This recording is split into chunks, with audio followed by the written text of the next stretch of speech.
உட்காரு. ம்.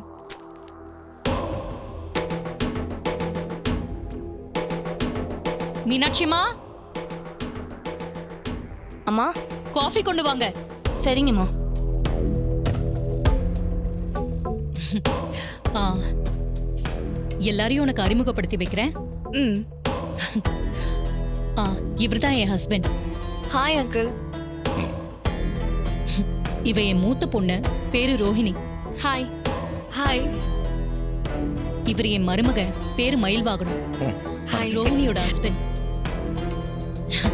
இது என் சின்ன பொண்ணு, பேரு ஸ்வாதி. காலேஜ்ல படிச்சுக்கிட்டு இருக்கா. ஹாய். ஹாய். இவ என் 2வது பொண்ணு ரேவதி. காலேஜ் படிப்பை முடிச்சிருக்கா. ஹலோ ரேவதி. ஹாய். படிப்பு முடிச்சிட்டு எங்கேயாவது வேலைக்கு போறியா?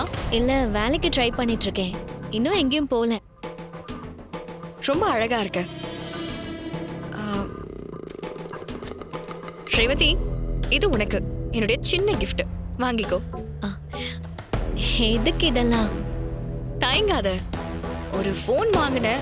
இந்த வீட்ல யாராவது ஒருத்தருக்கு gift கொடுக்கணும்னு நினைச்சேன். உன்னை பார்த்த உடனே உனக்கு தான் இது கொடுக்கணும்னு தோணுச்சு. வந்து வாங்கிக்கோ. ரேவதி, ஆசையா கொடுக்கறாங்கல்ல, வாங்கிக்கோ.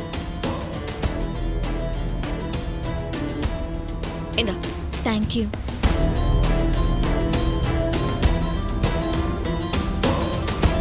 ரொம்ப தேங்க்ஸ். நான் தான் தேங்க்ஸ் சொல்லணும், என்னோட கிஃப்டை அக்செப்ட் பண்ணதுக்கு. ஆக்சுவலி என்னோட ஃபோனே தொலைஞ்சிருச்சு. நான் புதுசா வாங்கணும் தான் நினைச்சிட்டு இருந்தேன். கரெக்டா நீங்க எனக்கு ஃபோனையே கிஃப்ட் பண்ணிட்டீங்க. அதான் சூரியகலா.